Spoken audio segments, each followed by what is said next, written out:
दोस्तों, जैसा कि आप सभी जानते हैं, रामायण ग्रंथ में केकई और मंथरा दोनों ने आपस में मिलकर एक षड्यंत्र रचा। उस षड्यंत्र के दौरान केकई ने राजा दशरथ से भगवान श्री राम के लिए 14 वर्ष का वनवास मांगा और भगवान श्री राम जी ने अपने पिता की आज्ञा का पालन करने के लिए 14 वर्ष के वनवास के लिए तैयार हो गए। भगवान राम के साथ लक्ष्मण जी और माता सीता दोनों वन जाने के लिए तैयार हो गए।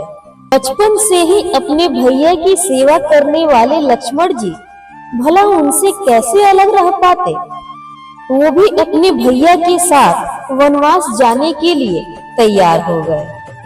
लक्ष्मण जी अपनी माता सुमित्रा से वन जाने के लिए आज्ञा ले ली और अपनी पत्नी उर्मिला से वन जाने की आज्ञा के लिए सोच ही रहे थे। तभी अचानक उसे उर्मिला दिखाई दी और वे उर्मिला को देखकर बड़ी दुविधा में पड़ गए। वे सोचने लगे, अगर मैं उर्मिला से आदेश मांगता हूँ तो कहीं ये न कह दे कि भैया राम के साथ भाभी सीता भी जा रही हैं, तो मैं भी आपके साथ वन जाऊंगी।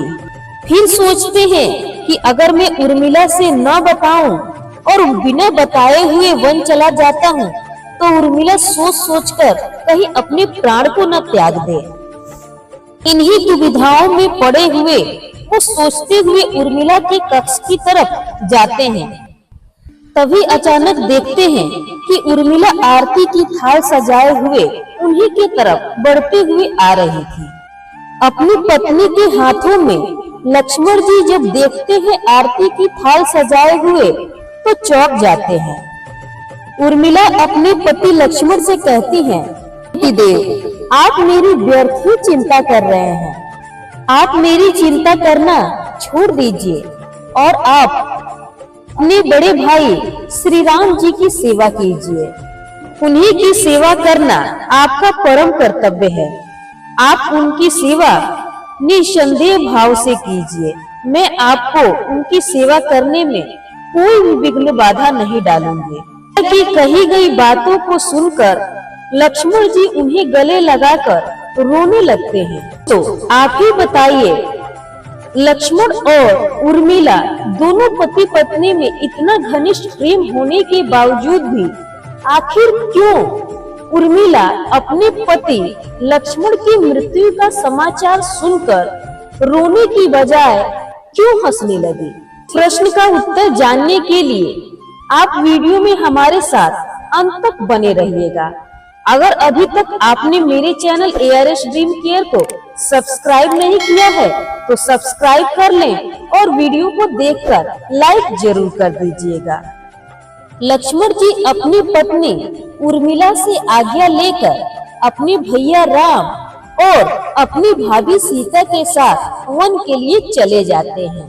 अयोध्या से लक्ष्मण जी के जाते हैं उर्मिला ने उनकी रक्षा के लिए एक दीपक जलाया और दीपक जलाकर परमात्मा से प्रार्थना की कि हे नाथ, मेरे पति की रक्षा कीजिएगा।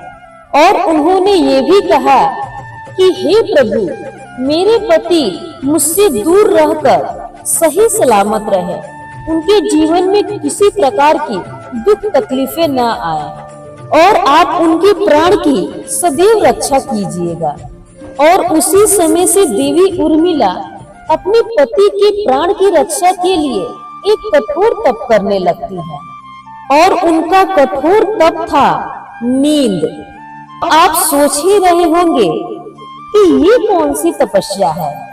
दरअसल लक्ष्मण जी अपने भाई श्री राम और अपनी भाभी माता सीता की रक्षा के लिए और उनकी सेवा के लिए सब तत्पर रहते थे। बस जाने की पहले ही उन्होंने नींद की देवी निंद्रा देवी से मांगा था कि हे निंद्रा देवी, मुझे 14 वर्षों तक एक पल के लिए भी नींद न आए, मुझे ऐसा वरदान दीजिए। मेरे भैया भाभी की सेवा करने के लिए तरफ से किसी प्रकार की बाधाएं न आए। लक्ष्मण जी की बातों को सुनकर निंद्रा देवी कहती हैं, ठीक है, मैं आपको ऐसा वरदान दूंगी, लेकिन मेरी एक शर्त है। आपके चाहने वालों में से किसी एक को 14 वर्षों तक सोना होगा। मैंने अपने पति के इसी वरदान को सफल करने के लिए उनके वनवास जाने के बाद 14 वर्षों तक सोई ही रही। अपनी पत्नी उर्मिला के बदौलत ही लक्ष्मण जी 14 वर्षों तक कभी नहीं सोए। अभी कहा जाता है कि मेघनाथ और लक्ष्मण जी के बीच युद्ध हुआ था। उस दौरान मेघनाथ ने लक्ष्मण जी पर शक्तिभेद बाण चलाया, जिससे लक्ष्मण जी मूर्छित हो गए। लक्ष्मण जी के मूर्छित होते ही उधर अयोध्या में उर्मिला नींद से जाग जाती है। यह भी कहा जाता है कि लक्ष्मण जी के मूर्छित होने पर उन्हें होश में लाने के लिए हनुमान जी हिमालय पर्वत पर सजवन बूटी की तलाश में गए थे। उन्हें वहां पर सजवन बूटी न समझ में आने के कारण वे पूरे हिमालय को अपने हाथों में उठाकर लेकर वहां से चल दिए। और जब वह अयोध्या के ऊपर से गुजर रहे थे, तभी भरत की नजर हनुमान जी पर पड़ी और वे राक्षस समझकर हनुमान जी पर बाण चला दिए। भरत के द्वारा चलाए गए बाण से मूर्छित होकर हनुमान जी वहीं गिर पड़े। जब उन्हें होश आया तो उन्होंने भरत से भगवान राम, माता सीता और लक्ष्मण जी के बारे में बताया। माता कौशल्या को जब लक्ष्मण जी के मूर्छित होने की खबर मिलते ही माता कौशल्या हनुमान जी के पास पहुंची और उन्होंने हनुमान से कहा, हे हनुमान, तुम जाकर राम से कह देना कि लक्ष्मण के बिना तुम अयोध्या कभी वापस नहीं आ सकते। लक्ष्मण को साथ में लेकर ही अयोध्या आना है। वहीं खड़ी माता सुमित्रा कहती हैं कि हे हनुमान, राम से कहना कि मेरा दूसरा पुत्र शत्रुघ्न भी तुम्हारी रक्षा करने के लिए तैयार है। मैं उसे भी युद्ध स्थल में भेज दूंगी। ये मेरे दोनों पुत्र अपने बड़े भाई श्री राम की सेवा करने के लिए ही तो जन्म लिए हैं। माताओं का ऐसा प्रेम देखकर हनुमान जी की आंखों से आंसू छलक गए। वहीं खड़ी लक्ष्मण जी की पत्नी उर्मिला अपने पति लक्ष्मण के मूर्छित होने की खबर सुनकर बिल्कुल भी दुखित नहीं थी। यह दृश्य देखकर हनुमान जी मन ही मन सोचने लगे कि लक्ष्मण जी के मूर्छित होने की खबर सुनकर भी उनकी पत्नी उर्मिला क्यों नहीं उदास है। फिर हनुमान जी उर्मिला से प्रश्न करते हैं कि क्या आपको अपने पति के प्राणों की कोई चिंता नहीं है? आपके पति के प्राण संकट में हैं। आप क्यों प्रसन्न हैं? आपकी प्रसन्नता का क्या कारण है? ये कितना दुखित समाचार है। बताइए, सूर्य उदय होते ही अयोध्या के कुल का दीपक बुझ जाएगा और आप यहाँ पर प्रसन्न हैं। फिर उर्मिला जवाब देती हैं कि हे हनुमान, मुझे किस बात की चिंता? मेरा जलाया हुआ दीपक अभी भी जल रहा है, यानी कि इसका यह संकेत है कि मेरे पति जहाँ भी हैं वहाँ सही सलामत हैं। तो भला मुझे किस बात की चिंता? और इतनी बातों को कहकर उर्मिला अपने कक्ष में चली जाती हैं। वह जानती थी कि जिनके साथ भगवान श्री राम हो, उन्हें भला किस बात की चिंता। फिर हनुमान जी वहां से संजीवनी बूटी लेकर के भगवान राम जी के पास चले जाते हैं। भगवान राम के द्वारा संजीवनी बूटी पिलाते ही लक्ष्मण जी मूर्छित अवस्था से बाहर आ जाते हैं। इधर लक्ष्मण जी के होश में आते ही उर्मिला निद्रा अवस्था में चली जाती है। यह निंद्रा देवी के वरदान का ही असर था कि लक्ष्मण जी जाग जाते हैं और उर्मिला सो जाती हैं। भगवान राम रावण का वध करके सीता और लक्ष्मण के साथ अयोध्या वापस आते हैं और उन्होंने कई वर्षों तक अयोध्या में राज किया। एक दिन काल के देवता यमराज जी राम जी से मिलने आए।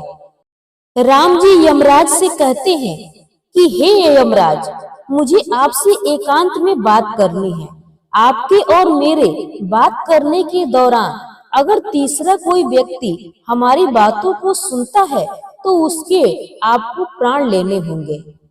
भगवान राम लक्ष्मण जी को द्वार पर नियुक्त करके अपने कक्ष में सोने के लिए चले जाते हैं और कहते हैं कि मैं सोने जा रहा हूँ, जब तक मैं अपने कक्ष से बाहर तुम्हारे पास ना आऊं तब तक तुम मेरे पास बिना आज्ञा के मत आना। और फिर कक्ष में जाकर राम जी यमराज से वार्तालाप करने लगते हैं। तभी उसी समय राम जी से मिलने के लिए दुर्वासा ऋषि पहुँचे और उन्होंने कहा कि मुझे राम से बात करनी है। फिर लक्ष्मण जी ने जवाब दिया कि अभी भैया शयन कर रहे हैं। उन्होंने कहा है कि मैं अभी किसी से नहीं मिल सकता हूँ। लक्ष्मण जी की बातों को सुनकर दुर्वासा ऋषि क्रोधित होकर लक्ष्मण जी से बोले कि मैं अभी इसी क्षण राम से बात करना चाहता हूँ। अगर राम से मेरी बात इसी समय नहीं हुई तो मैं पूरी अयोध्या को नष्ट कर दूंगा। दुर्वासा ऋषि को क्रोधित हुए देखकर लक्ष्मण जी के पास पहुंच जाते हैं। लक्ष्मण जी के पहुंचते ही काल के देवता यमराज जी वहां से गायब हो जाते हैं। फिर भगवान राम लक्ष्मण जी पर क्रोधित होकर उन्हें अपने राज्य से निष्कासित कर देते हैं। राम जी के निष्कासित करने के पश्चात ही लक्ष्मण जी ने अपने शरीर को नष्ट करने का निश्चय कर लिया और उन्होंने समुद्र में जाकर अपने प्राण को त्याग दिए। उनकी मृत्यु के समाचार सुनकर रोने की बजाय हंसने लगी और वह हंसते हुए बोली कि मेरे पति ने सदैव धर्म का पालन किया है। उन्होंने अपने ज्येष्ठ भ्राता भगवान श्री राम की हमेशा पूजा की है। उन्होंने हमेशा अपने भ्राता की आज्ञाओं का पालन किया है। इसीलिए उर्मिला अपने पति लक्ष्मण की मृत्यु के समाचार सुनकर रोने की बजाय हंसने लगी। आज का कहानी यहीं पे समाप्त होता है। अगर ये वीडियो आप सभी को पसंद आया हो तो मेरे वीडियो को लाइक कीजिएगा और मेरे चैनल एआरएस ड्रीम केयर को सब्सक्राइब कीजिएगा और ज्यादा से ज्यादा अपने दोस्तों में इस वीडियो को शेयर कीजिएगा ताकि मेरा उत्साह बढ़ता रहे। तो चलिए मिलते हैं नेक्स्ट वीडियो में किसी दूसरे टॉपिक के साथ। तब तक के लिए आप सभी को धन्यवाद।